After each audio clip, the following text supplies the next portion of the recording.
Welcome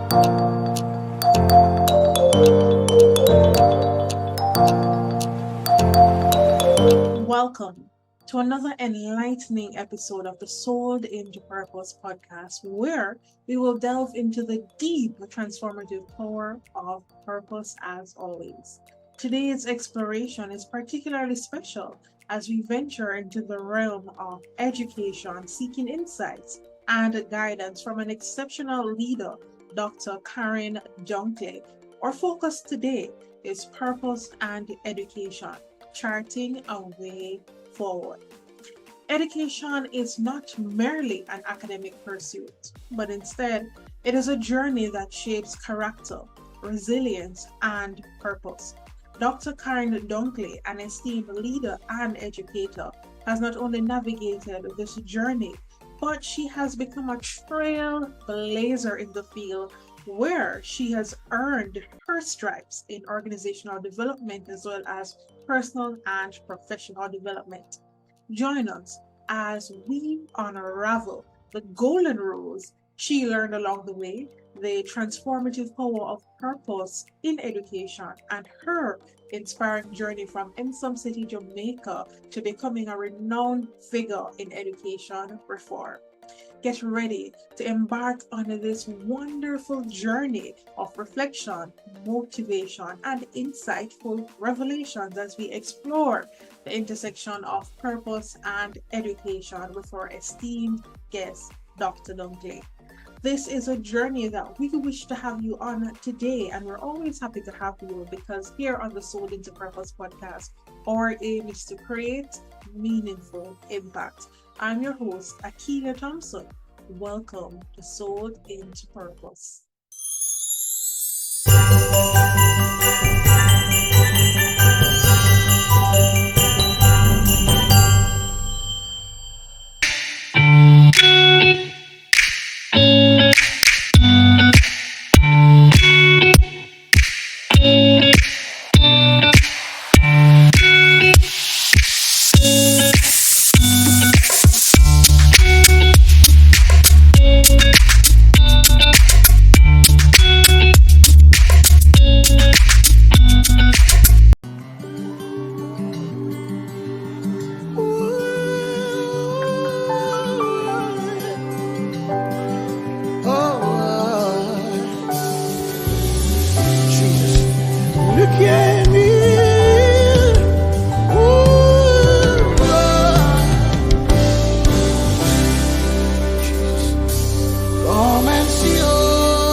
Greetings to you as well. I'm your lovely host, Akeelia Thompson, and thank you so much for joining us this and every Wednesday morning at 6 a.m. We could not do it without your support. Thank you so much for subscribing and following us on Instagram and Facebook, liking our pages, leaving your comments. We see them. Thank you so much for the outpouring of love and support. We value your feedback so much, and we're so happy that your lives are being transformed by this platform. It is a privilege to do this with you. Here on the Soul into Purpose podcast, this is where we take a deep dive into personal growth. We also share heartfelt stories and provide you with practical insights that you can take to unlock purpose in your life. So if you are just joining us, maybe you're curious or you're a returning member, or maybe you're a resident member of the SIP community, we thank you so much for joining us. We're always happy to have you. And please let someone know who will let someone know that we are live.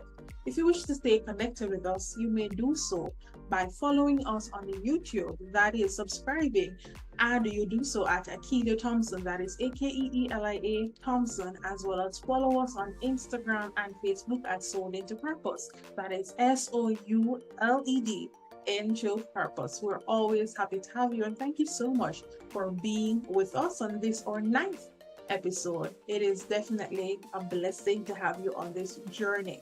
As always, we come to you with a very special guest, and this morning it is no different, as we have the esteemed Dr. Karren Dunkley, who is here to take us on a journey of purpose and education, charting a way forward. And of course, we'll get into that wonderful soul story a little later. But for now, let us know in the comment section what you are sipping on, and let someone know who will let someone know that we are live on the Soul into Purpose podcast. Guess what, guys? Do not forget to register for a masterclass coming up on January 31st, 2024, and your investment is only $1,500 JMD and $10 USD. We will have some wonderful guests. You will see the advertisements around the place. So please make every effort to join this masterclass so that you can position yourself for greater impact, for greater purpose, and just to unleash your potential in the new year. We want you to be your very best, to exude excellence, and just to achieve great results going into 2024 and beyond. Trust me, you don't want to miss it. Thank you so much for joining us for the Soul into Purpose podcast.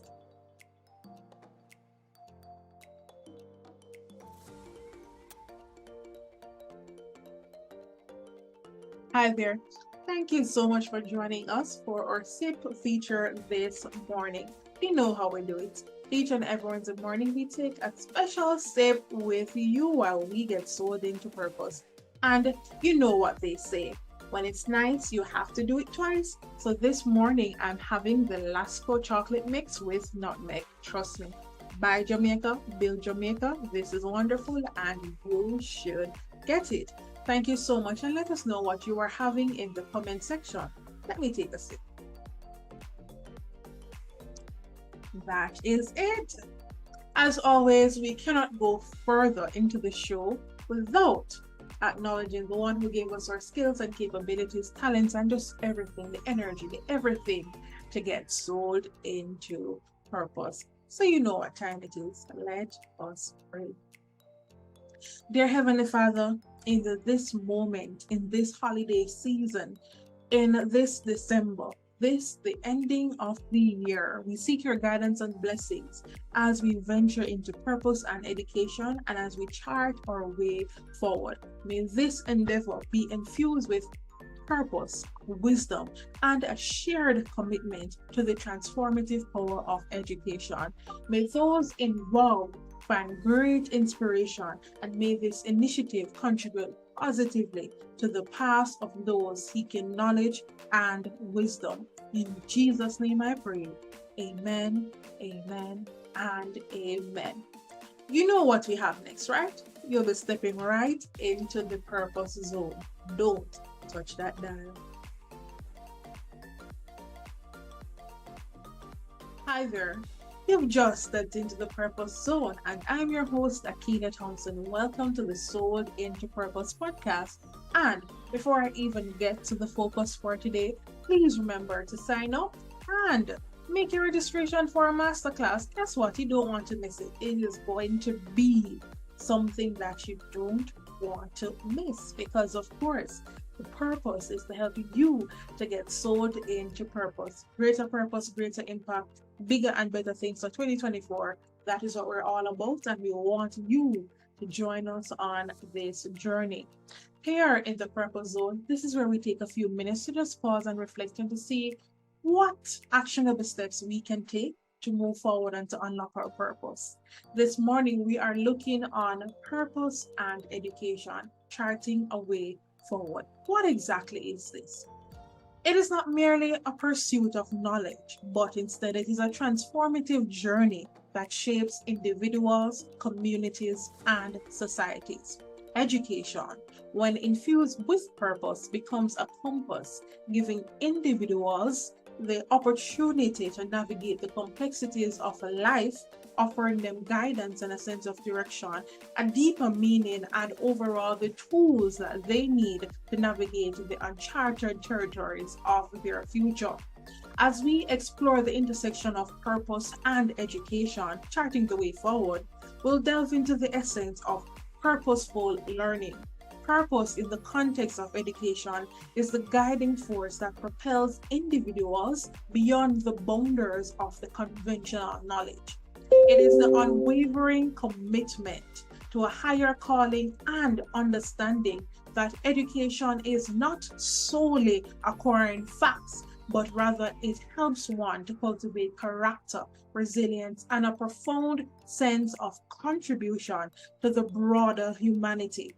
Join us on this enlightening journey as we navigate the vast landscapes of the educational purpose, seeking inspiration, and as always, providing you with practical insights that you can use to illuminate your path.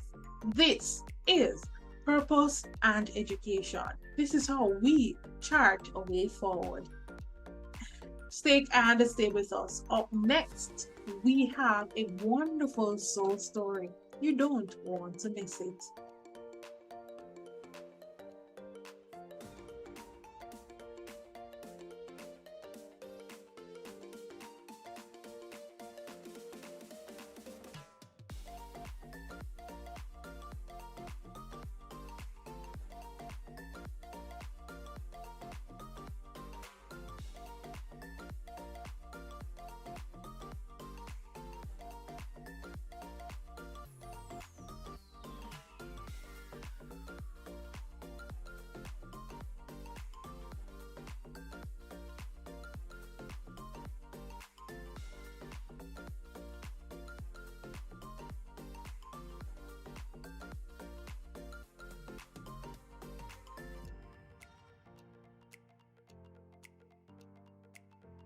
Good morning, everyone. And guess what? I have some exciting news for you.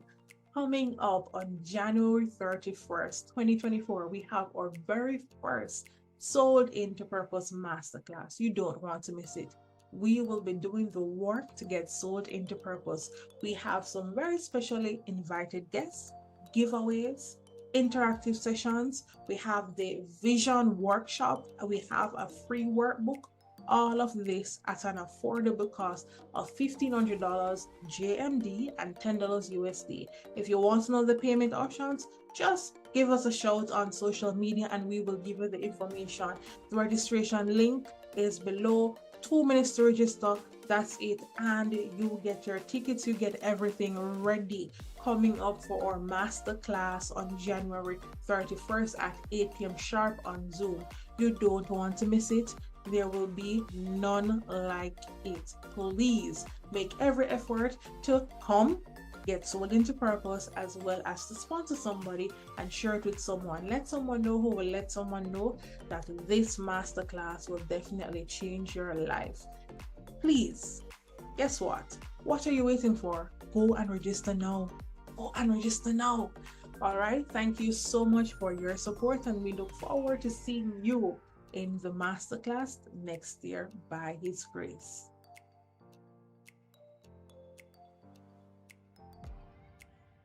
Hi there. Thank you so much for joining us for another soul story. If you're just joining us, I'm your host, Akeelia Thompson, and today, as always, we provide you with heartfelt stories that you can use to unlock purpose in your life. We have our wonderful special guest who was born and raised in Ensom City, St. Catherine, Jamaica. Dr. Dunkley's early years were marked by challenges that would have shaped her into the remarkable individual that she is today. After attending the Dunrobin Primary School, she matriculated to St. Catherine High and later the Woodward's Trust High School for Girls, and this started the foundation of her academic pursuits. Undoubtedly, one of the most inspiring chapters of Dr. Dunkley's story is her migration to the United States. Faced with the harsh reality of survival, she navigated near homelessness, at times finding shelters and, juggling in her car and getting support from her cousin. Ultimately, she was able to overcome this struggle and she continued on her journey to achieve her academic goals. Adding to this very impressive list of accomplishments, Dr. Dunkley was recently appointed as a consultation for the United States Department of Justice DOJ in Utah, where she will be showcasing the far-reaching impact of her work. She is a transformational leader. She has held so many high-level leadership positions. She is one that is passionate about education, providing service to the community, and of course, giving back also in the United States as well as in Jamaica. And she is just an incredible lady that you will love to hear her story and her journey in navigating her path of purpose and education and how she charted a way forward. Ladies and gentlemen, thank you so much for joining us for another soul story. And I want you in the comment section, viewers and listeners around the world, to help me welcome the wonderful Dr. Karren Dunkley to the Soul into Purpose podcast. Good morning, everyone, and welcome to another episode of the Soul into Purpose podcast. I'm your host, Akeelia Thompson, and thank you so much for joining us this and every Wednesday morning at a.m. As always, we provide you with valuable insights through our very special guests, and today it is no different. We have the lovely Dr. Karren Dunkley with us today. She is the CEO of K&D Consulting. She is also an award-winning educator and distinguished leader in her field. She brings a wealth of expertise to empower individuals and corporations to reach their fullest potential. And today it is no different, as she's here to take us on a journey of purpose and education, charting a way forward. Listeners and viewers, please help me to welcome the distinguished Dr. Karren Dunkley to the Soul into Purpose podcast. Welcome, Doc, and how are you today? I am doing extraordinarily well. Greetings and salutations to you, Akeelia. I must say I am so delighted to be here. I'm excited for you and your podcast. Congratulations, Sold into Purpose. What a brilliant and meaningful title. Thank you so much, Doc, and it is a pleasure and a privilege to have you here with us for this conversation. So, Doc, going to school, we were always told that we should go to school and learn the golden rules. I must admit that I don't know what those golden rules are, but as someone who has journeyed through the various educational stages, what golden rules did you learn that have helped you to shape your life today? I think that's a really magnificent question. The golden rule, as you know, it's so funny because when we speak about, well, first of all, let me just say greetings and salutations to your listeners from all over the world. This program is certainly global, and that is the great gift of the internet. The golden rule, as we know, they say treat others as you would like to be treated, but no, Akeelia, my dear, they said there's a platinum rule, and the platinum rule is that you treat others like how they want to be treated. So not necessarily like how you want to be treated. So I think that the platinum rules and the golden rules apply to education only because education is such a unique experience for the learner, especially in Jamaica when you talk about primary to high school, right? And in the United States, elementary to high and to tertiary college. And I think that for me, the one rule that was instilled in us, I have a brother who is younger. I'm one of 3 children, and my sister who's older. I'm a middle child, and that means a lot of different things when you're right in the middle, but I will not digress. It's simply to be excellent. And in fact, Akeelia, I have a phrase that I've trademarked, that we must be so excellent we cannot be denied. And I think that our parents, my mom, Mrs. Barbara Dunkley, Boyne Dunkley, and my dad, Mr. Melvin Dunkley, he instilled that in us, is the spirit of excellence. Excellence in action, excellence in spite of adversity, excellence through persistence, and excellence because we're children of God. We're children, of what we're going to call of the soil. We're standing on the shoulders of our ancestors and our community. And therefore, excellence is the only standard. And that has been the one rule that encompasses the way in which I've approached my educational journey. And not only that, also my life. Awesome. Excellence. It is the only standard. And we will definitely take that and run with it. And I'm sure that our listeners will use that and implement it in their lives as well. As you mentioned about education and taking on that journey, we're talking about purpose and education, but we ask all of our wonderful guests, what does purpose mean to you? And what are some practical steps that you take to ensure that you are reaching your overall purpose? Purpose is certainly what you're called to do, the reason why you're here. Each person, they have a unique, a purpose that only they can fulfill. And I think oftentimes that we get caught up in the expectations of society, including our family, including the different institutions, whether it's religion, whether it's church, whether it's a job, and the different roles that we enact throughout our lives, the first role of being a child, if you have a sibling, a sister, a daughter, a wife, a spouse, or a partner, in your professional realm. So we enact these roles, but these roles are sometimes not our purpose. When they align, then that's magical. That's where we get magic, and that's where we get the energy. And that's when people say that this is my calling, this is my ministry. And I think our purpose is what it is that we are called to do. Many people have purpose and they have not yet fulfilled that purpose. Many people have deviated from their purpose. Many people are so disconnected from themselves, from their core. And I'm pointing here, you can't really see the way the camera is, but from the inside. But purpose is what it is, your calling that is upon your life, that is unique and was only meant for you when you were created in the world, when God breathed breath into you and carried you into your mother's womb. Your purpose is your calling, and you have to bring it forth. And I have to tell you, sometimes I'm always asking myself, am I walking in my purpose? Is what I'm doing in terms of my life's work, and not just professionally, but personally, how I treat people, how I impact people's lives, how I am able to serve and to be of service to others. Am I really, truly living my purpose? And sometimes I get into this really reflective space where I feel inadequate, Akeelia. And so people see this and say, oh, you're so this and that. But there's always this inner, I would say, dialogue, because a conversation is happening with me and myself as 2 distinct persons. I'm talking to myself just to really ask, like, Karren, is this what it is that you're called on earth to do? Is it the magic that God created just for you?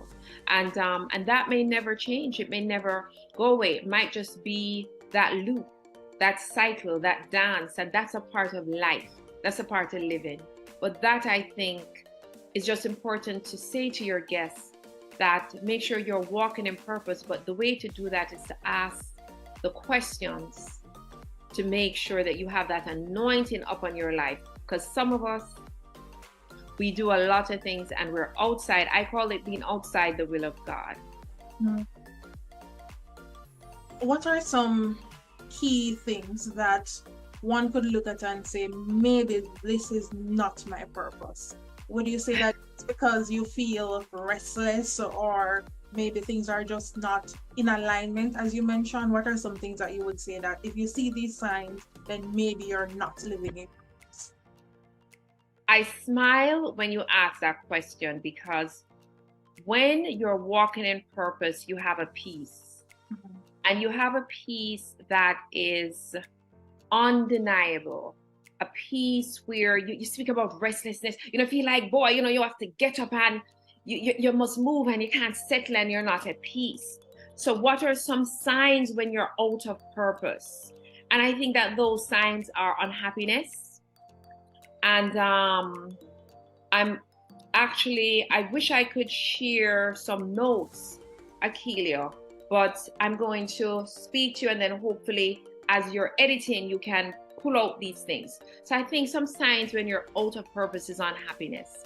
I think that when you are outside the will of God, you're outside what it is that you're called to do, you no longer find joy just in waking up. And you find, I don't know if you've ever met people where when you talk to them, they're just so happy and they're excited to be alive. And even when everything is not 100%, because no one has a perfect life.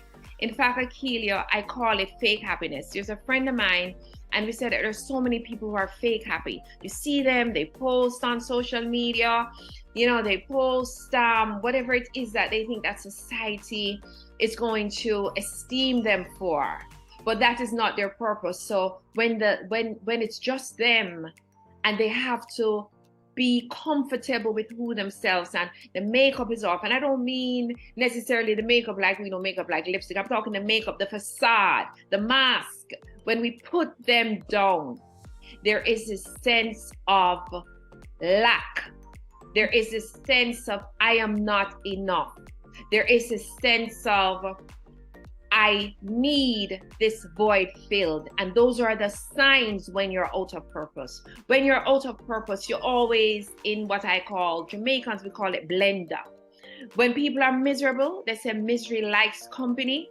Whenever you see people who want to export their unhappiness to others, they're outside of purpose. So because they don't know what it is that they're called to do, or they're so far from it now, they want to make their life is hell, and they want to make other people's lives hellified as well, to use that term. So unhappiness, lack, no peace, miserableness, and then you want to pull everyone down into your misery, are all symptomatic of when you're outside of purpose. Wow. And I see that a lot with people I coach personally. I've seen it in my own, among my friends, my family, my peer group, my professional life. I've seen that. And it's so interesting because purpose, by the way, we get confused. We might confuse purpose with titles. We might even confuse purpose with educational degrees. Purpose is none of that. You have some brilliant people who have never graduated high school, but they're walking in their purpose. Their gift has been so great that they're able to call out and to amplify and to demonstrate their gift, because they have a calling upon their life and they have recognized this calling. And so because of that, they just radiate around them. Purpose people are the people that you go to when you just want to be in their presence, to grasp a little bit of the sunshine that they bring to others. Wow. And that is something that I trust that our listeners are taking into account. If we are not living in purpose, then it means that we're wasting our time, because as we have established before, purpose is a continuous journey and it doesn't stop until we die. So if we don't get on board at some point in time, because it is possible to find it, even if it is that you're starting at a late stage in life. But it's important for us to try as best as we can to ask ourselves these questions and to really, as you said, put down the facade and to see if after all the things that we are currently engaged in, look at who am I, because it starts with self, and is this really what I am called to do? And Purpose, as you rightfully mentioned, speaks to the will of God. How important do you believe is faith in finding our purpose? I think so. I smile because when you say the word faith, I think of the two faiths, right? I think there's faith. That's our faith in God, faith in humanity. That is a spiritual, that faith is defined as a spiritual occurrence where we believe because we must believe, because everything else from the divine and the universe tells us that in this we have faith. So I have faith in the goodness of people, that in the end that people are truly good. I have faith that God has touched my life and has ordained me for special time and mission and purpose for such a time as this. I have faith that we as children of God, that we as individuals on the earth must be kind to each other. And then there's the FATE, where some people would say that when you're outside of purpose, right, then you have a doomed fate. And some people will say, boy, she's going through a tough time, or he's going through a tough time. It must be them fate. So you asked earlier, when you're outside of purpose, and we speak about the discontent, we speak about the unhappiness, the passion, the fatigue, the misalignment of core values, the envy, right? Or in Jamaica, we call it bad mind and the personal growth. So, but when you ask about how important is faith? Faith is the guidepost. Faith is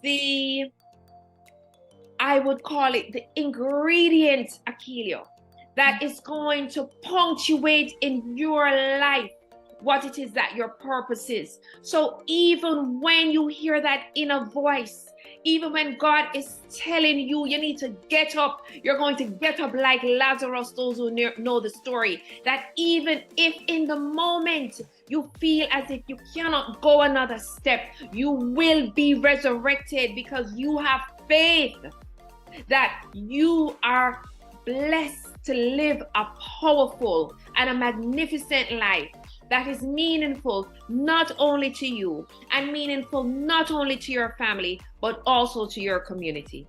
And so faith is not tangential, it is not coincidental. Faith is mandatory. It is the reason why we're here. It's emotional and psychological because we're going to get comfort, we're going to get hope, because in this we have our hope.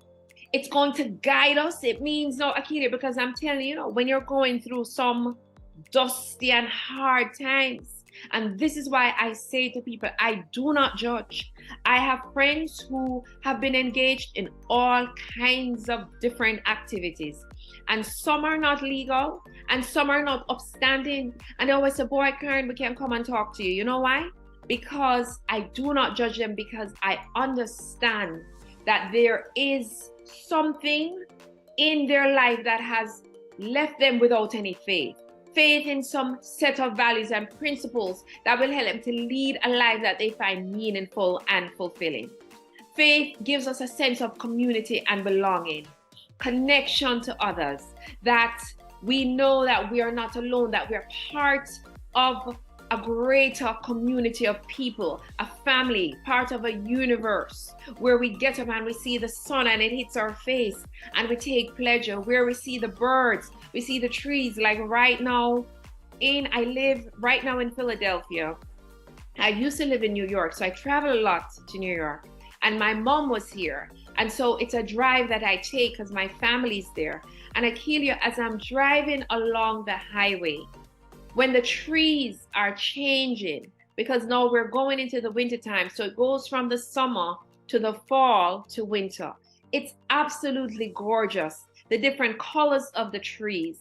And then on another level, it reminds you of the greatness of God, that in the seasons, you go from the summer, and as you enter fall, the leaves begin to die, but they're not dying, they're dying to come back again, better and richer. And that keeps them alive. It's regeneration and birth. And that is what faith does. It keeps us alive. It's regeneration and birth. It's personal identity. It's how we cope with life's challenges, when we go through trauma, when we go through adversity. It's how we find hope in difficult times and circumstances. So faith is critical, not incidental, not coincidental, but critical to our fulfillment in ensuring that we actually live our life's purpose. You can tell that Dr. Dunkley is truly an educator because she broke down the different faiths for us. So if you're out there, you can't say that you are confused, because she went in depth with them, and she also covered some of the things that we would have discussed in previous episodes, such as handling uncertainties and also overcoming the odds.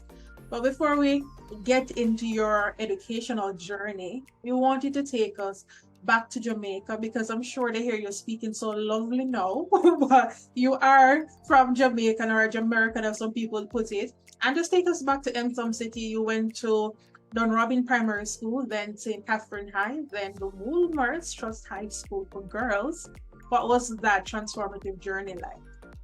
Thank you. Well, my dear, I'm going to throw stone behind me. Everybody knows that me's Jamaican. Now, Akeelia, a little joke I have to give you. When I was at St. Catherine High, they used to say, oh, where does girl come from? She come from London?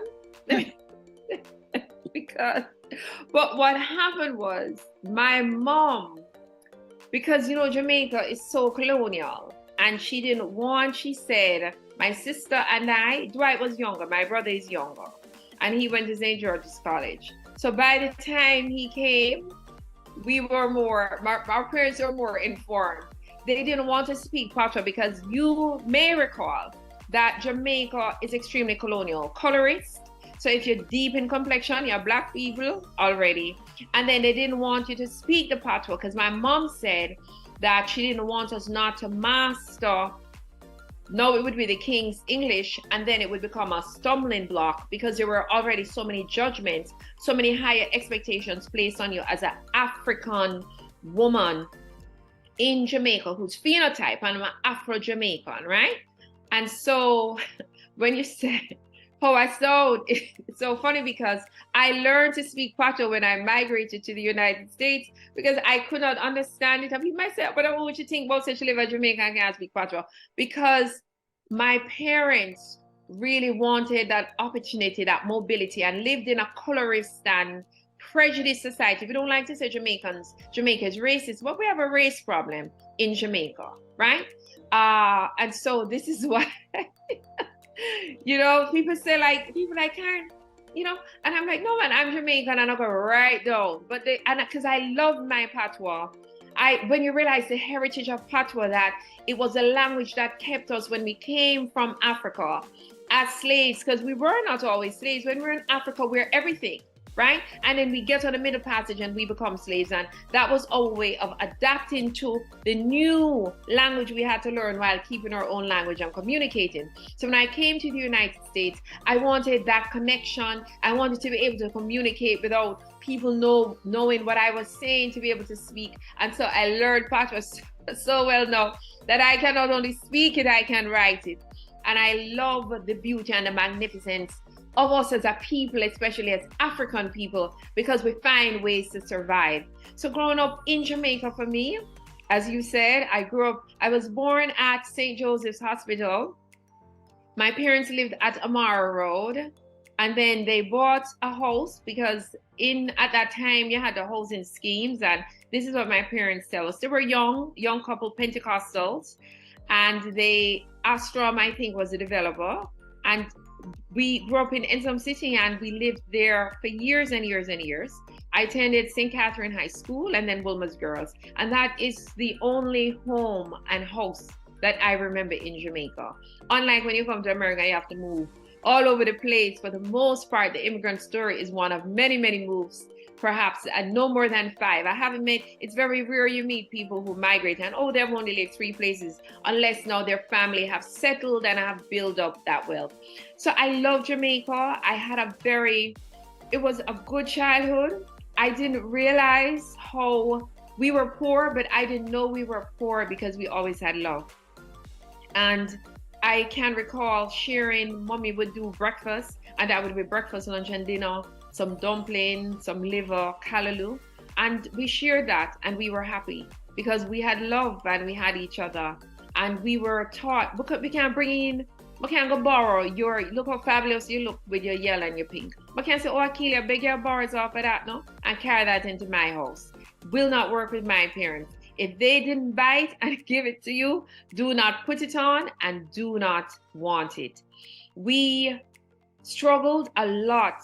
And in hindsight, again, it's just the values that your parents give to you and how you value yourself. I remember I used to put cardboard in the shoes bottom because the shoes bottom did wear out. Because we had to walk to school because mommy and them couldn't find bus fare all the time. And my mom was my mother, brilliant woman, so smart. Like so many of our mothers, they know how to make a way. Because my father had migrated and was getting himself straightened out. And what mommy used to do when we did common entrance, she said, you guys have to go to a school that you can afford to walk to. So even when my sister passed for Ardennes, she transferred her back to St. Jago High School. And that's why I went to St. Catherine High School, because I didn't want to go to the same school my older sister was going to. Come to a big girl, more go to my own school. So life, those were some experiences. And when it rained, we take the scandal bag, tie around your socks, and push down you, and then you walk home so your feet don't get wet. But again, because the community was so loving and so caring, and there was such a strong emphasis on education, we never know, say, boy, you know, we need the latest cell phone and, you know, we have to dress up in designer labels. None of that. And so that was Jamaica. We used to go to the country. My parents are from St. Elizabeth, Elderslie, and we used to go up to the country over the summertime with my grandparents. My grandfather have a whole heap of land up in Elderslie. And I remember he used to milk the cow. I said that was the best milk, the healthiest. We said, no, we have to drink milk out of box because we don't want in the cream, rise to the top. We said, Lord, we said we can't drink them something there. We can't eat these things. And they used to take the chickens and kill them that they raised. We said, no, we need chicken to come from the supermarket because we weren't informed. And every time I laugh, I say, look for me now, come to America. I'm going to all these gourmet supermarkets, get trying, you know. At the time when you eat, my siblings are buy live chicken, and the grandfather used to have them and we would do them, and you want milk that come from the cow, you go to farmer's market. So my whole things have changed. And so I love Jamaica. I think it's a beautiful childhood. I think that like most places, it has become very Western, nice, not in the positive ways, in the negative ways, very materialistic. Extremely, you know, like for me, when you see these young kids, they said I can't buy books, and not all of them, I'm just saying as example, but they are focused on the latest cell phone technology. That's not for learning, just a bling, you know, just a posing thing. That hurts my heart because it takes away from the richness of the culture that we used to have. Wow, and you alluded to the moving when you get to the States, but you went through some of that and you had to juggle that and working and sending yourself to school. So for someone who may be in the same position right now, they're in not necessarily the United States, but any foreign country, and they're just trying to make ends meet so that they can pursue their academic pursuits. What would you say to someone in such a situation? So here's what I would say, and Akeelia, you know my story. And my story in America is not, you know, it's not only roses, or the roses have some thorns, like so many immigrants, right? And the beautiful thing is that I'm able to come over on the other side and to tell it, in such a way that's redemptive, in such a way that is holistic. So I'm gonna look back for quarrel and say, Lord, what is me? And you know, this it happened to me, and Lord, I look back to say, thank God, you know, thank God for community, thank God for God, thank God for family, thank God for faith, thank God for purpose. Because when you have that design upon your life, you have to do well. And I came to America and I'm not afraid. Like, I remember I did an article and I shared that at one point I was homeless, and people said, Lord, Karren, you never need for share that. I can't tell you how many of my close friends, Akeelia, said, oh, why you tell them that? You never have to tell them you used to sleep in your car. You never have to tell them that. And I'm like, why not? Because especially for younger women, I had so many opportunities. When you come up, at that time I was here, you had all the drug guys, you're young, them trying to look you, and you can get some money. You can do a little run for them, or you can, become kind of an escort girl and go with this one and that one. Those options have not changed, but for me, that was my path. And I had some friends who took that path, and I don't judge them.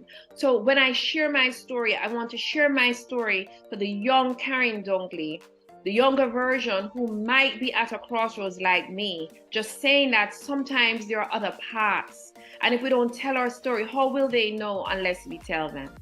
They can't know. And so when you ask what to say to them, I would share with them my 5 things that I said to me. My self-reflection was, it will be long, but it won't be forever. And I used to imagine myself 3 years from now, 5 years from now. What are my passions, my talents, and my values? And how is it that what I'm doing, how can I sleep at night and live with myself?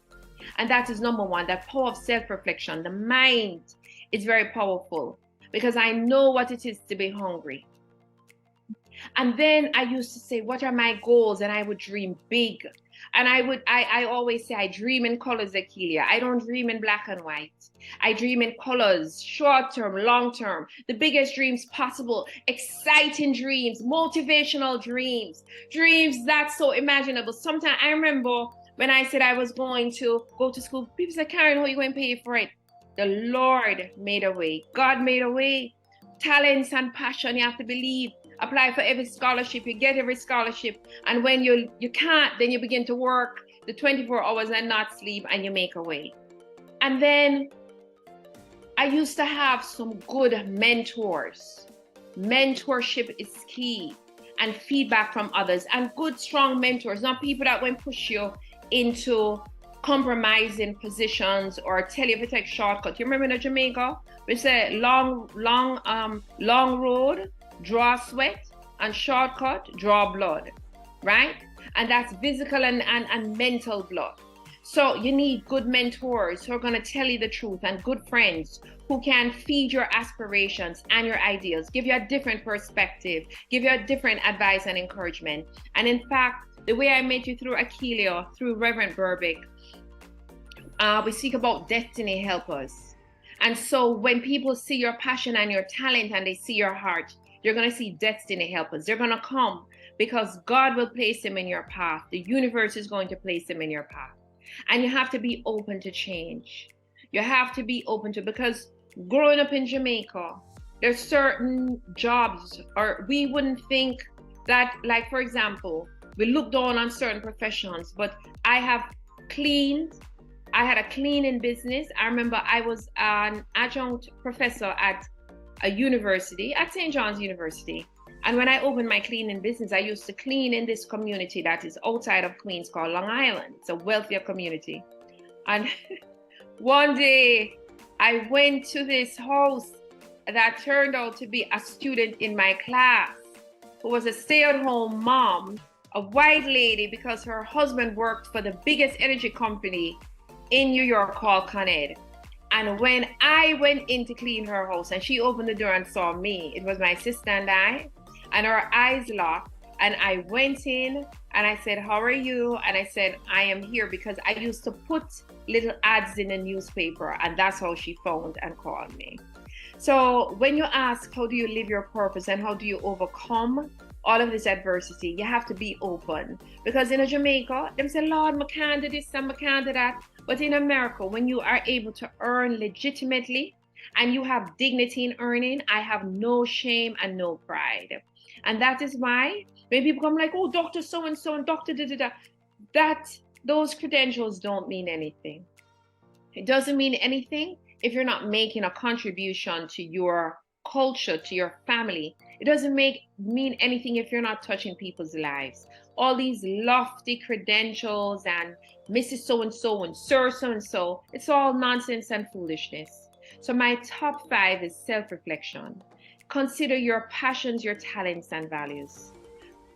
Number 2, set your goals and dream big. And if I'm a little bit out of order, I didn't commit them to memory. But know what it is you want to achieve in life. And don't think just of the moment. Think in 10 years, in 20 years. Our ancestors, the Africans, used to think in 100, in 1,000 years. Seek your feedback and mentorship, and be open to change. And the last one is contribute to others. Sometimes that sense of purpose, your fulfillment is in your service to others, in service to children, in service to your community, in service to your purpose, and see how these talents and your talents and passions can begin to make a positive impact in the lives of others. And that is really what we're here on earth to do. We don't take anything with us. And mommy always tell me, say, Karren, there's no U-Haul that comes behind you when you die. There's no Brinks truck. My mother says that all the time. And I really want, especially for young girls, her name, so could be anybody. And she said she was moving drugs. She was doing drug runs, driving. Because I didn't even know these things opened my eyes that, you know, they used to trek the drugs like on the interstate. You drive it, so you'd go from like New York, you drop it in DC, you can do a drop, you know, in Virginia, but you drop it up and down. And, you know, sometimes if you're not careful, you know, Akeelia, your mind starts to say, boy, remember us do it just one time, you know? The Lord not gonna punish me. And you're planning to do the wrong and I pray that God protect you.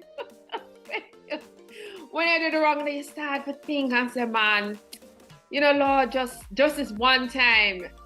And then I just, you know, when they said, the Africans have a saying, and the Bible says it, right?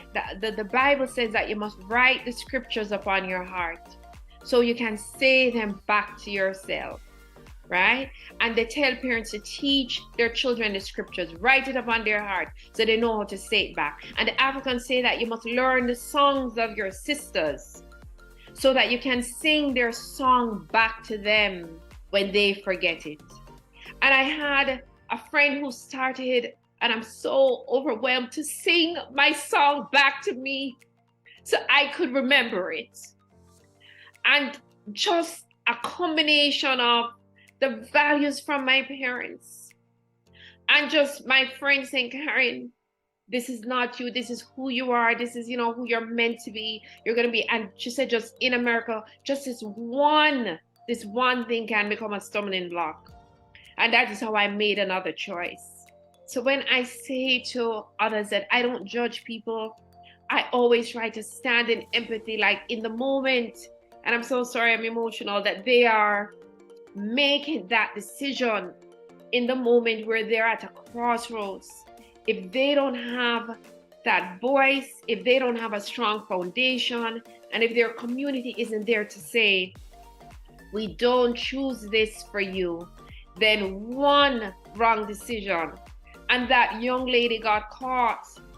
They caught her on the highway and she never made it back. And she had to do some time and she has never been the same. It's like a life derailed, completely derailed. So those are the kinds of stories I have and the kind of memories. Some people say, oh, not happen to you. But God forbid that you are the one that something happens to. I'm just going to get some tissue. I'm sorry. And while she gets the tissue, I'm just talking to everyone who is here. I trust that we are all learning some valuable insight and being intentional about our purpose and the choices that we make, because at the end of the day, we will have to, live with the consequences, but even more so to be mindful of the lessons that we take from others and ensure that whatever we're listening to, that it is purposeful and impactful and that it can lead us on the right path. All is well now, Dr. Dunkley? Yes, yeah, I got so much and just remembered, because thank you so much, Akeelia. I just really want people to hear this. Her daughter, she had a young baby girl, went into the system. And because we were all just trying to make a way, we couldn't help. So there was no help because we could barely help ourselves. So I say that to say is that you have to trust the process, be patient, that those things matter, and that you have to remember who you are. And instead of judging each other, be a beacon. And I'm one of those people. My friend said, boy, Karren, only you and me can call and tell this. Call me, because in that moment, it says we have to hold a space, we have to stand in community, and you hold that water for your friends, you hold that water for your family, because you have to hold it when they're unable to hold it. And my friend held that space for me, and she sang my song back to me. And that is why I'm here today. And I remember when she was going, we said, good luck, man, she'll come back. She never made it back. They held her down in Maryland, and that was the end of that story. Wow. So much to take from that. And I trust that we are listening and we are also taking those lessons and implementing them in our lives, and even maybe changing our decisions while we listen. So you talked about it. You talked about choosing the right path because you have your dreams, your goals, your aspirations in mind. And that led you to become someone who is passionate, I would say, about education and advocacy and just service to your community. What led you to that career? So education chose me, and again, this is purpose. When I was at St. John's, I had a double major. I double majored in political science because I'm a political animal. I follow international politics, I follow local politics, I follow Jamaican, Caribbean politics. Extremely a believer that political systems, when they function well and they do governance well, they can really impact people's lives. And I still to this day, in fact, with my consulting, I have several clients that are governments of different countries. One in the Caribbean, and then I have a country in Europe and one in Asia that we work very closely with. We have NDAs with them, so we leave it there. And what led me into education, so I had political science and education, double major.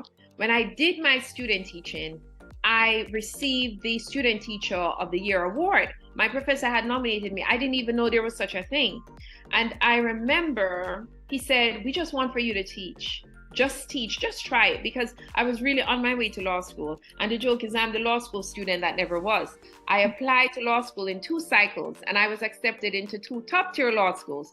And and each time, and so when I student taught, I fell in love with the children. Then I started teaching. I love the kids even more. And then I kept saying, oh my gosh, okay, I'm going to go now because mommy, and I'm always a talker. And they say I have the gift of gab. But then I also was a teacher. I used to teach the rocks and the stones at my house. So I always had that love. And I just love the children. They're so delicious. And then you realize in America, I used to think that the education system in America was going to be this really great and amazing system, and that it would have more technology, more resources. And then you come and you find that Black and brown children in the United States of America, in most urban cities, are disenfranchised, and that you have to be a warrior and you have to advocate for them. And so I fell into teaching, and then I fell in love with teaching. And each time I tried to exit, the Lord pulled me back. When I was at St. John's and I said, okay, now I'm going to go to law school. They said, no, we have a scholarship for you. We want for you to come and to do your master's. And then when I was in elementary here, which would be primary school, my first job teaching, my first principal, Dr. Renee Young, who's absolutely amazing, and her husband, who's now the chancellor of the entire state of New York, not the city, the entire state, Dr. Lester Young. They are my educational mentors. And Dr. Young came and said, Miss Dunkley, I want for you to apply to this program. And it was the program at Teachers College, Columbia. And I applied and I got in. Then when I was at Columbia, I said, well, all right, this is nice. Our school, we did so well that my class, the children, they scored at the top of the state in their assessments. which means they beat the entire state, white, black, blue, purple, yellow. So we have always done well. I have a gift of synthesizing. Once I understand what children must know and learn to do, it's like a gift, it's a talent. It's almost like a singer who sings effortlessly and without iTunes, right? And anyway, Akeelia, when I was at Columbia, I said, oh, okay, this is nice. I'm on my way to law school. I'm doing my master's. The professor there, who was the chair of the department, comes and said, oh, I've heard about you, and we have accepted you into the doctoral program. I said, but I didn't apply. He said, no, you don't need to apply. You can apply, but we're accepting you. We just want to know when you want to start. And the rest is history. At Columbia, I met the superintendent of schools, another political educational mentor of mine, Dr. Arlene Ackerman, and she took me to Philadelphia, and the rest is history. So that is how each time I'm exiting, God places someone in my path. And I remember I said, I was going, and they said, Karren, we know you can't do anything. You're one of those people who come into teaching because you love the kids, you're young, you want to change the world. And then you're like, okay, but I'm going to go do this other thing. And then they said, but consider teaching. Consider staying, because I remember this was my second cycle of law school. I said, I'm going to go because, Lord, I don't want to write the briefs. I don't want, if I don't do it now, I'm not going to want to be bothered again. And they said, we know you could choose to do anything you want, because no one is one-dimensional. Akeelia, I happen to know you're very talented. You're a great podcaster, you're a great show host, you're a talented graphic designer, you teach code. So we're not one-dimensional, right? So education is my core, but there are all these other things that I can do and do really well. And they asked me to stay, and this is why I'm here today, because God has blessed me, has opened this door for me. Every school I've been in, I've turned that school around, which I was a principal.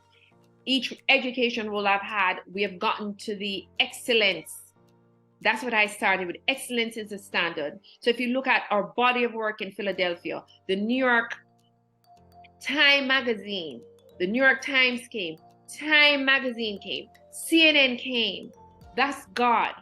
I would be foolish to think that it's me. Like some people, they get really silly, and really they're self-absorbed to think, oh, it's them. That's God's ordination on your life. And that has been God's purpose. And they called me affectionately the Golden Girl. And they said, anything that Karren touches turns to gold. And the same with the consulting company. We go into districts that are failing, they're on the state list, we get them off. We're going to, and not just education, now we have clientele, like I said, all across. We have clientele in politics, in law, we have entire churches, faith communities, where we work with the leadership of those faith communities. So that is how I felt and stayed in. But I always want to go to law school, not because I'm colonial and I must be a lawyer, but one of the ways to truly change the system, especially for students who are disenfranchised, is to change it through the legal. It's to compel the entities to give students the highest quality education possible. And the only way to compel that is to have a legal framework around it. And now, having served in the system at different levels and in various capacities, I see where we need some legal action. But because education is not as sexy and it's also underpaid, we don't have the big lobbying that we have. And the unions are really only concerned about member, by that I mean like teacher or principal benefits. They're not looking at the infrastructure all the time. Not saying never, but not all the time. So that would be the last frontier for me. But that's how I fell into this. And I've just had these incredible mentors. I said, Dr. Renee Young, Dr. Leslie Young, Dr. Arlene Ackerman, Dr. Penny Nixon, Nakinch Gilliam, just these really brilliant people, a great partner of mine, Dr. Bernard Gassaway, and they have been, I would say, the truth. They are all the truth. And these I named primarily my African American mentors, but I've had mentors from up and down. It was Bob Pecorella at St. John's and Dr. Frank Levenis who called me and say, we have a scholarship for you. We're going to pay for you full time, and we want you to be a graduate assistant, and here's a stipend. And so I'm forever grateful Dr. Terrence Malbia, Dr. Carolyn Reel. So these are people that have touched my life, and I continue in return to touch the lives of others, I hope. Alrighty, so for those who are just joining us, we're talking to Dr. Karren Dunkley, and what she gave us just now was really a synopsis of all the things that she has covered in terms of her academic achievement as well as her professional experiences. And she's also the CEO of K&D Group, which she will touch a little bit later.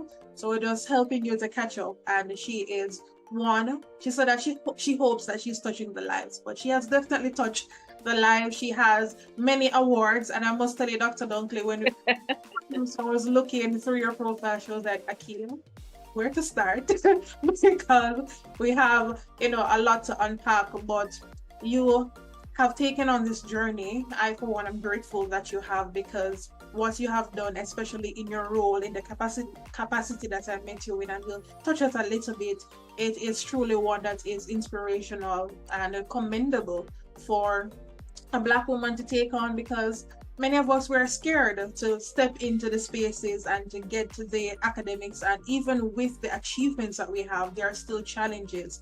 But I want to touch on the challenges a little bit. But firstly, you mentioned that when you ventured into the States and you saw some of the challenges in the school system, I just wanted to make, if you're able to, some comparison between the system there and here in Jamaica, because we hope that when we get there, it will be better. But what are some recommendations that you can make for systems in general to improve educational infrastructure for students?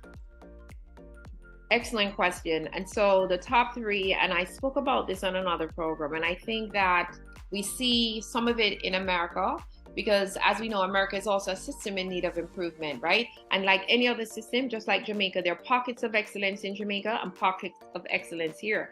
But I think in the United States that happens more intentionally is where we have a pathway for innovation.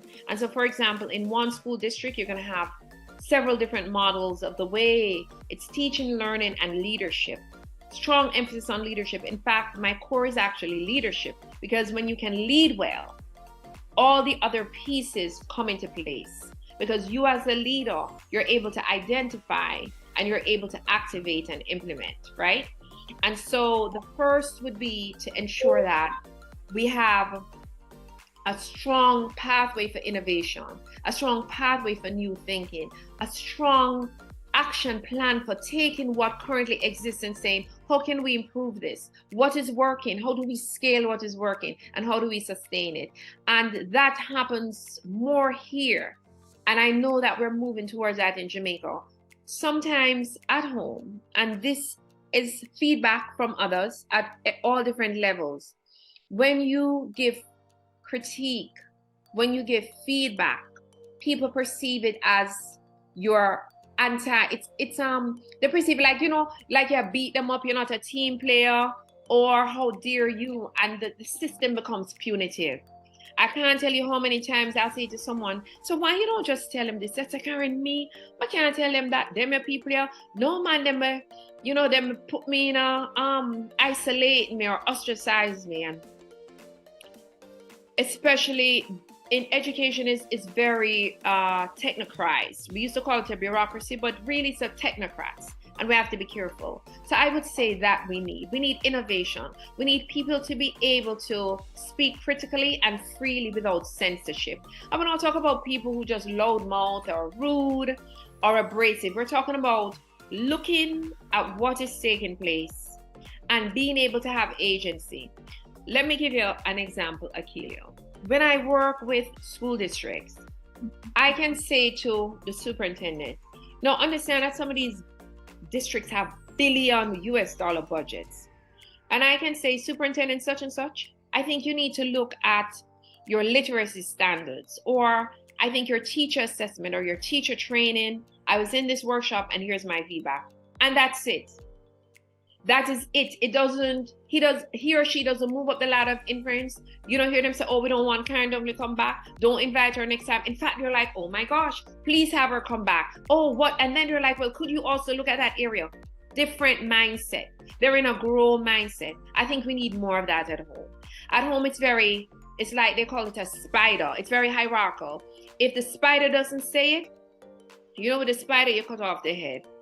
So it's about hierarchy and titles as opposed to competence. In America, you still have some hierarchy and titles, but you also have a lot of focus on competence. Who's the most competent in the room? Let me give you another thing. When you're talking even about school culture, leaders will go and ask the custodians. These are the people who clean up the school, what they think. What do they believe? And these people will sit just like they're the principal or the teacher and give their feedback. Because sometimes the emphasis again is on competence. It's the starfish model. Where does, you know, with a starfish, every time you cut it, it grow back 10 tentacles. Where does the expertise sit? And how do we get to the expertise? And that, I would say, is a really big difference. And we do it all the time. We can give political commentary. I can say something about what the mayor is doing. I've recently been appointed to work on a presidential library. That press release is going to be coming out in a few weeks. I'm one of 5 consultants who were chosen to work with this president on his presidential library. And so this is really a big accomplishment for my consulting, for me. But never mind it being an accomplishment. You can give critical feedback. When you engage with them, they're not interested to hear how amazing they are. That is nice. What they want you to do for them as a consultant is to tell them how they can have an even greater legacy than they already do. That is a big difference between the United States and Jamaica. In Jamaica, people, I find, and I'm not saying all the time, but most of the time, if we're really real, them can't say this, them can't say that, they're sycophants. They have to say yes, yes, yes, yes, yes, even when they know that there are other perspectives that should be at the table. And how oppressive is that? And it stifles creativity and it stifles innovation. So I think that that would be the first recommendation, is to create a pathway for innovation where there can be open discussion and respectful discussion, regardless of titles and hierarchy, to get to the best outcomes for children.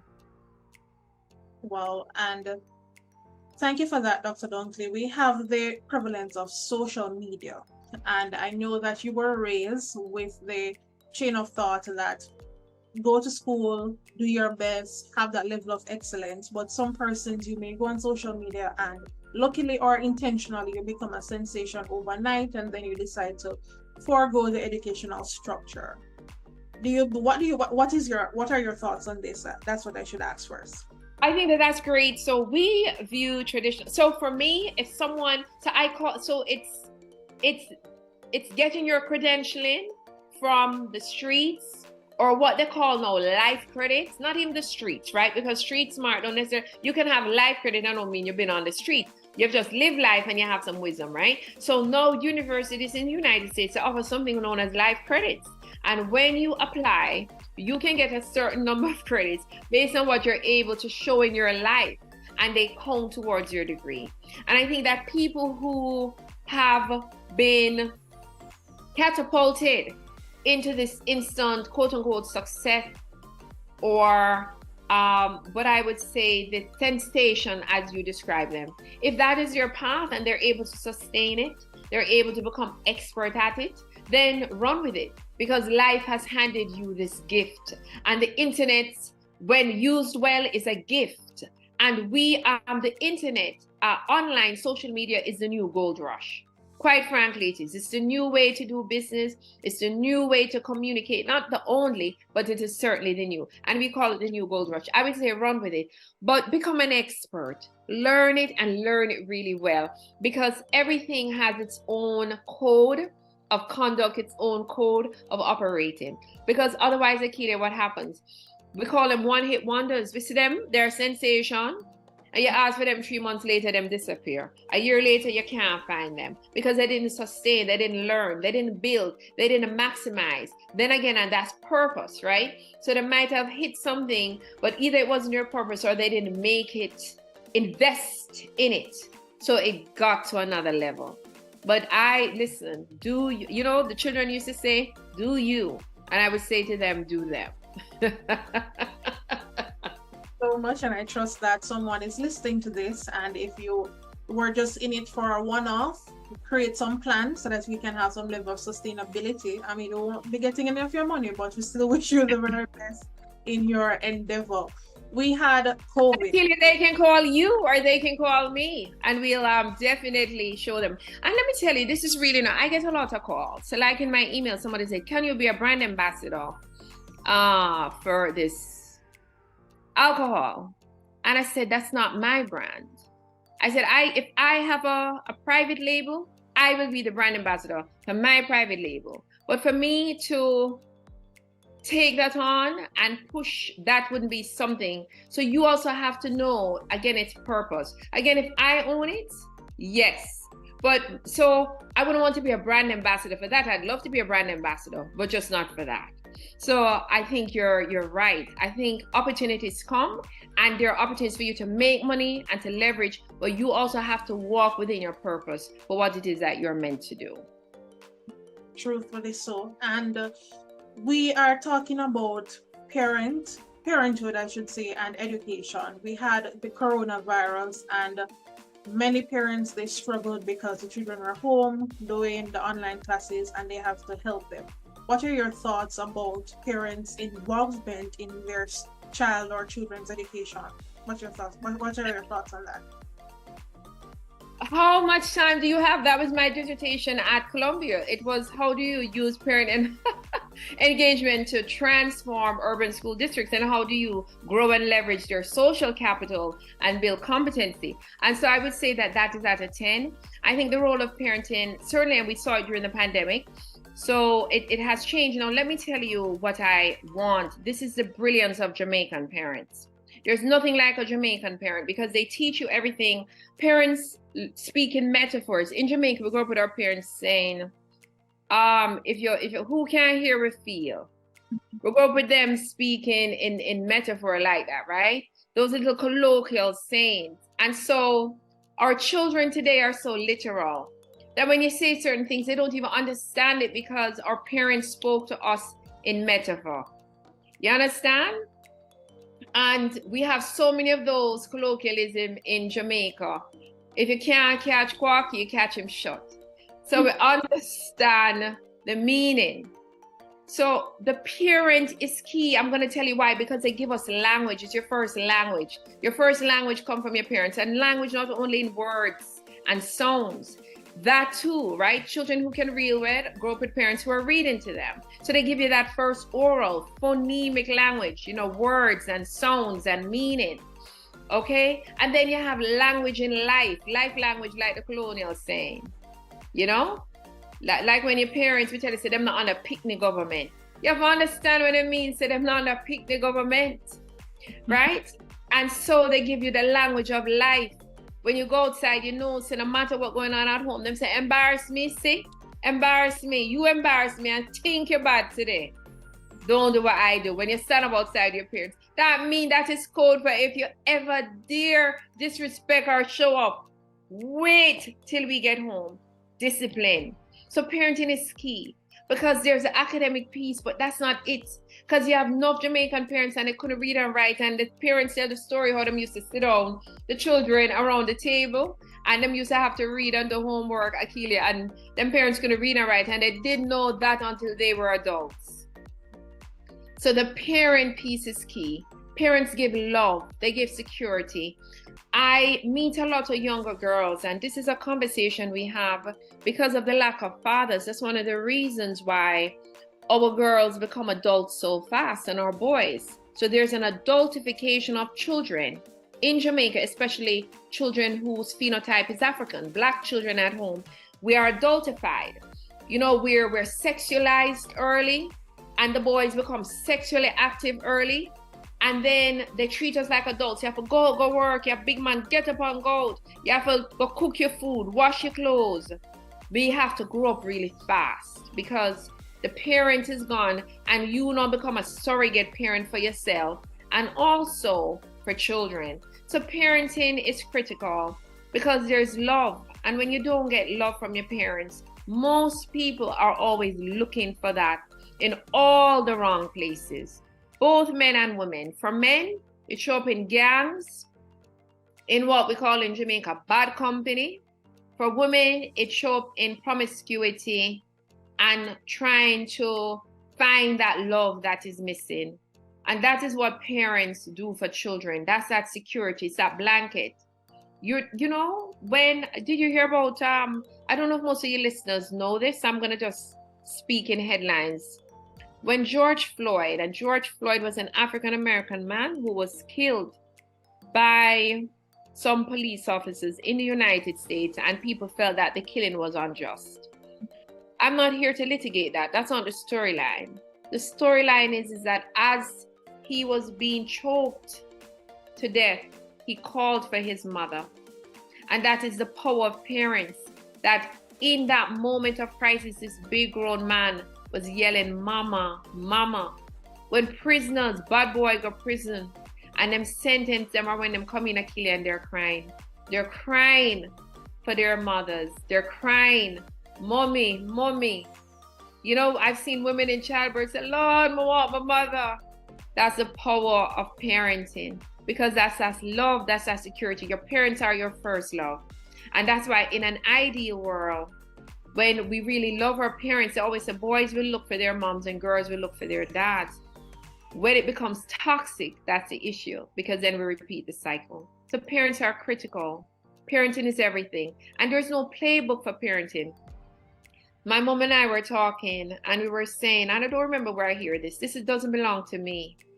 But I used to say to my siblings, I said, when we're young, we idolize our parents. In the middle, we demonize them. And then if we're lucky enough, we get to humanize them. And they said, when you're young, you hold your parents on a pedestal. In the middle, you judge them. And when you get to a certain level, you're lucky enough to forgive them. And so parenting doesn't come with a playbook. So I honor all of the parents, fathers and mothers. I certainly honor my parents, Mrs. Barbara Boyne Dunkley and Mr. Melvin Dunkley, and all the people who were like parents to me. It was village, Akeelia. In Ensom City, it was village. We used to go over to grandma and grandfather's house, and they used to take care of us. Mrs. Gloria Parsons and grandfather Parsons, and they never molest us, never abuse us physically or any otherwise. And they loved us like their own. And that's the power of parenting. It's community, it's family. It's not just my Karren Dunkley parents. It's you parenting the children around you. And so it's critical. The health of our community depends on it. And we're seeing the symptoms of that now, when children have to parent themselves and parent each other.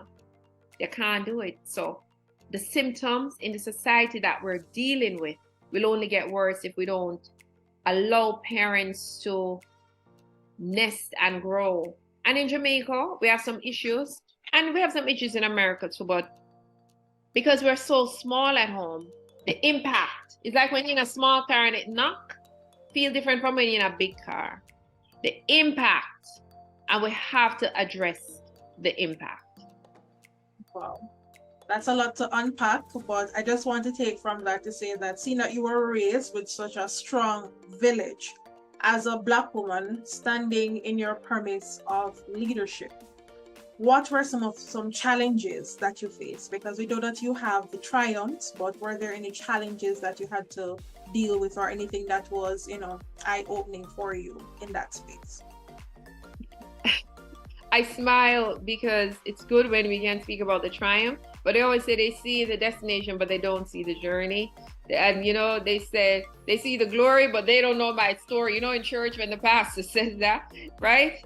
So let me tell you a little bit about my story in terms of challenges. And certainly, growing up in Jamaica, we hinted, but in America, we deal with explicit and violent racism.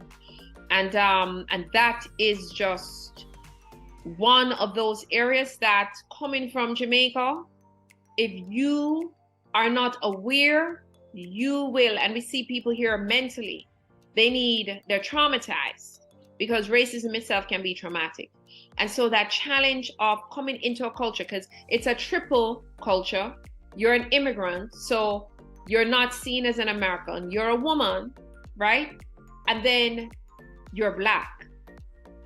And so the challenge is that you have to overcome is how to navigate around all the isms and the schisms, they call them. The racism, right? And then where you're going to call this the gender bias, the patriarchy, you know, like where you're seen as less than, and then now you're a Black woman as well, and then you're an immigrant. You know, you have lots of people here who sometimes look like me, but who might be like, why are you here? You're taking a job from me, or you're taking a spot from me. So those are some challenges.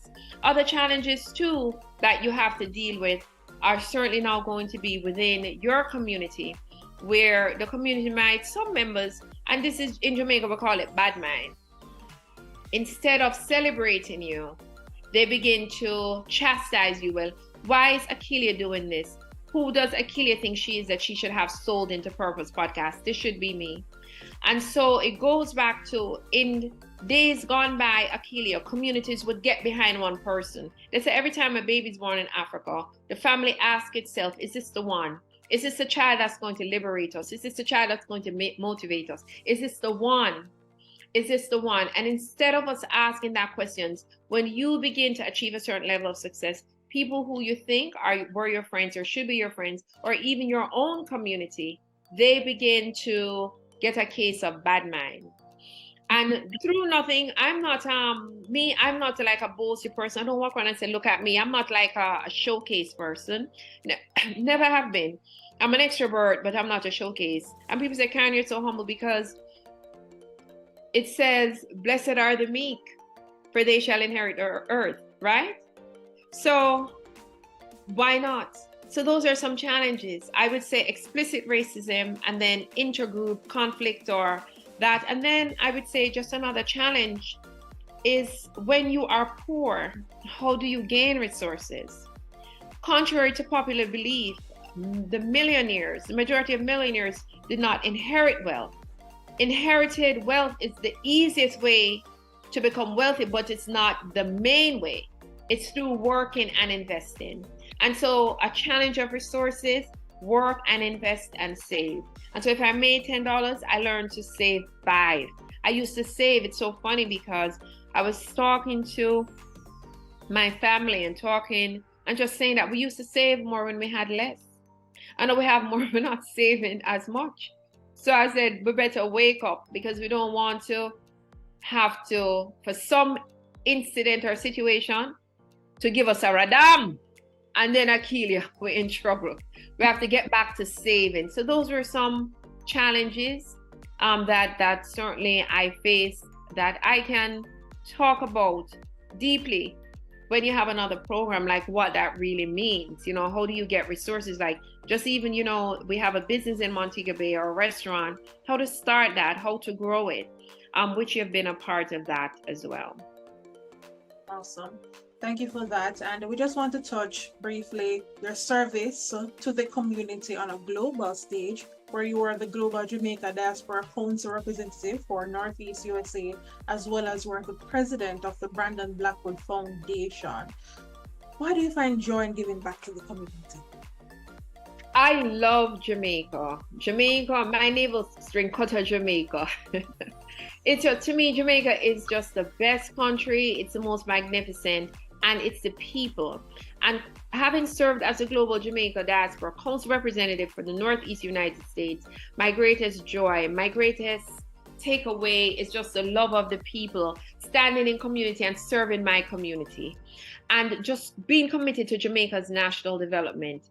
If you were to ask me about the possibility that is Jamaica, the idea that is Jamaica, I know that Jamaica is the greatest, can be the greatest country in the world. Even now, individually, Akeelia, we punch way above what them call it, our class or weight, right? And when I see how brilliant and smart and resilient Jamaican people are, how loving Jamaican people can be, I know it's possible. And it breaks my heart. I remember one time in Akeelia, when I was a little girl, people never kill each other. We used to sleep with the door open in Essex City. I remember when it started to lock the door. Sometimes you fall asleep, door open, window open, nothing happened to you. Your door open, you tell your neighbor, oh, looking at the kitchen, you can turn on the stove burner for me, or take this out of the fridge and put it in the kitchen sink. When you're thawing out meat for your dinner, you can't send your neighbor in your house. Can't do that anymore. We have become prisons in our homes, and so that needs to change. So that is why I love to serve, because I love our people, and I believe in the possibility of a magnificent Jamaica, not just for us, but for our children and for their children. And when it comes now to the Brandon Blackwood Foundation, that is especially dear to me because my nephew is the very talented designer. But what I want people to know about Brandon, and I don't even know if I tell him this often, but because they don't know, he's always been just this amazing child. And I call him my nephew's son, his mom, my cousin, his aunt, his grandmother, who's my aunt. But he's such a beautiful person inside. And sometimes with the children, because it's not just him, it's his brother and his cousins, my nieces, and my sisters. I don't know if we tell them enough, Akeelia. I don't know if they know how much like Auntie loves them, and how much I'm proud of them, and I know that they're all going to do so well. So just to have and see that the children that you've known since they were in their mother's womb come and have this need and this desire to give back and contribute to the world, that we did something well, right? Because that comes from a sense of family and place. Awesome stuff. And the bags are lovely for the ladies if you want to go and check it out. Yes. Brandon Blackwood, New York.com. Yes. You were featured in the Vanity Fair and the Black Enterprise magazine, some awesome achievements, and she's all over the internet. So please, just as you type in her name, before you ever finish it, it will come up. And you're also recently appointed in the Department of Justice in Utah. And I just want to ask you, what is one main objective that you want to achieve in this role going into the new year? So with K&D Consulting, the consulting company that I'm the founder and principal, we've been in since 2008. We activated fully in 2017. We went through COVID and here we are. And working with the Davis School District in Utah with the settlement agreement that's implemented by the Department of Justice. We really just want to continue to work with the district to ensure that all students have access to a high quality education and a strong sense of belonging and inclusion in their schools. And that's really what the settlement is about, is how is each child welcome and valued as a part of the school community. And I've learned so much. Utah is extremely beautiful. Aesthetically, the mountains, when you hike up the mountains, there are waterfalls, the snow cap, like when you're landing, it's so amazing how gorgeous the state is. And I am so hopeful and so blessed by the opportunity to interact with the community in Utah around this work. Awesome, and I wish you all the best in your endeavor. And I know that you'll do well because you have treading on with excellence so far, and that is what we will expect. And we know that you will deliver wherever God places you. So, Dr. Dunkley, we've had such a profound conversation, and we just want you to give us your parting words on purpose, education, life, maybe here, whatever the Lord has laid on your heart. We just want you to share it with us as we end this conversation. Thank you so much. And so I want to end how I started, and that excellence is the only standard.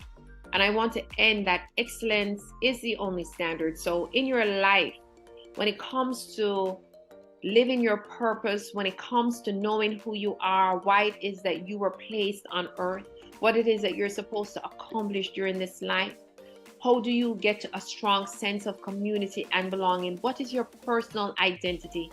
How you deal with the challenges that life is going to throw at us? I would just say to you, whoever you are, wherever you are, as you are reflecting, as you are setting your dreams and you're dreaming big and dreaming in colors, as you're choosing your mentors and your feedback, as you're being open, I spoke about open, and as you're contributing, just to make sure that when the story is replayed, when the story is written, that you can hear the words, "Well done, thou good and faithful servant. Well done." And that's the excellence. And that's what I would say. So whether, and you know what I love? I love when people have that spirit of excellence, because whether you're an Uber driver, whether you work in a donut shop, whether you're a cleaner, whether you are a mom who stays at home and creates that community for her family, whether you are a garbage collector, whether you're an accountant, whether you're the president of the United States or the prime minister of a country or a councilwoman or a congresswoman or the CEO of a consulting company, you be excellence. And when you choose excellence, then excellence follows you. Awesome. When you choose excellence, excellence follows you. I believe that that is a great note to wrap up this episode. And thank you so much again, Dr. Dunkley, for being with us. We do not take it for granted. We appreciate your time and all the insight that you offered here today. And if you want to connect with her for her consulting services, we'll have her details in the video as well as in the description. But please do not hesitate to reach out to her on social media as well as on their website, and you will find all the help and the mentorship and coaching and all of her valuable expertise that she has to offer to you. So thank you so much. And thank you so much. Akeelia, can we say one thing? When you choose excellence, you're sold into purpose. I love the title. Awesome. And we'll put that up when editing. So thank you so much. And until next time, everyone, see you.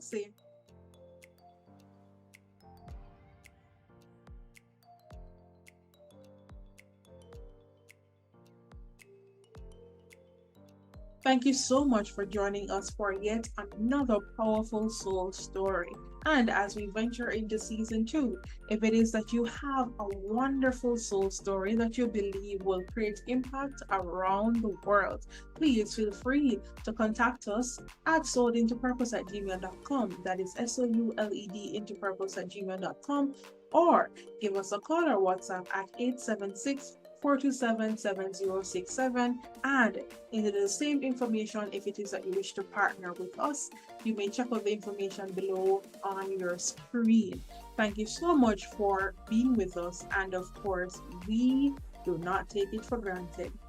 Wow, I can't believe that we have come this far by grace. Thank you, Lord, and thank you so much to all of our viewers and listeners around the world. I've been seeing the stories and the comments, and we are so grateful here on the Soul into Purpose team that we are making an impact in your life. Today's episode was nothing short of impactful. We learned about excellence, looking on how we position ourselves, making the right choices, getting mentors, just being an active member of the community and giving back. We learned about parenting skills, why it's important for parents to play an active role in their child's education, looking on the system, recommendations for the system, and just the challenges that we experience overall as a Black community, as a woman in society, in leadership, and just owning the space and to be relentless in spite of the challenges that one may encounter. Such a powerful story, and I trust that you will take the gems from this too. Guess what? We will be back with you for another episode. Season's greetings to everyone, and thank you so much for making it Sold into Purpose this and every Wednesday morning at 6 a.m. I'm your lovely host, Akeelia Thompson, and until next time, walk good. Meet me back here next week Wednesday, same time, same place, for another powerful story. Bye.